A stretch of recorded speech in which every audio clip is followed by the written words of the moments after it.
I am going to try to attempt the impossible. I'm going to try and talk about Climax without ruining the movie and without going into complete gibberish.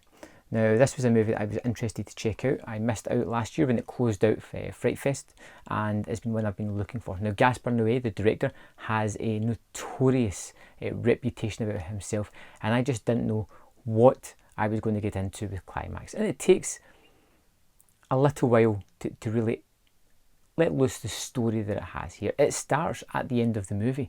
It shows you a scene that it becomes, or makes a lot of sense at the end, and then runs the credits, and then goes into the actual movie itself, which is a really interesting choice, but it works tremendously well within the film itself.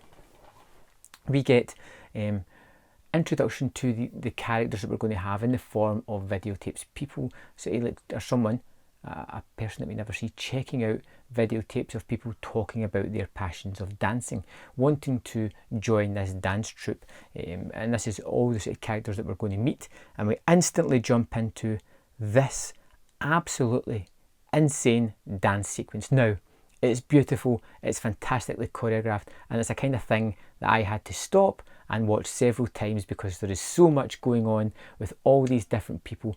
They're all doing terrific and crazy dance moves, and it just culminates in a fantastic moment. It is by far one of the standout scenes of the movie, and it's the kind of thing that I can just see myself throwing that part on just to be mesmerised again and again. After this, and it's a movie kind of set in almost real time, a one night type of movie. After this rehearsal, they kind of have a party because they've been training for so many weeks. They're kind of out in the sticks, out of civilization.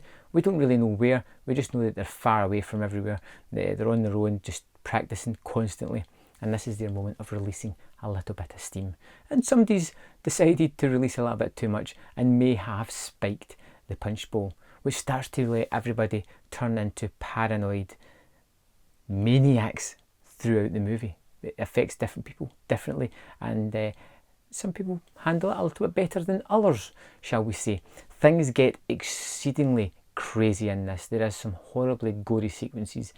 There is sensory bombardment in some of the scenes where the visual images, the lights flickering, the sound, the way the camera's moving, everything is overwhelming, but it all fits in with the story.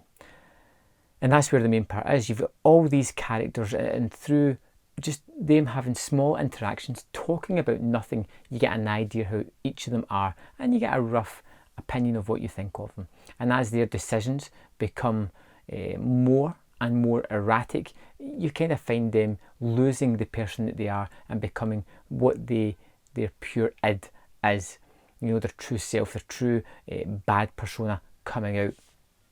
Climax was just crazy, absolutely crazy. It's not as bad as some of Gaspar Noé's other stuff. Climax is just a crazy, fueled, absolutely bombardment to the senses that is indescribable. I've probably not gave the movie justice. It's on Netflix UK right now. If you want to check it out, I think it's wonderful. At least check out that dance sequence. Starts about 10 minutes into the movie, goes on for 5 minutes, and it's one of those. It's one of these really strange ones. It's how do you describe a movie that almost feels indescribable without breaking down every single kind of major plot point?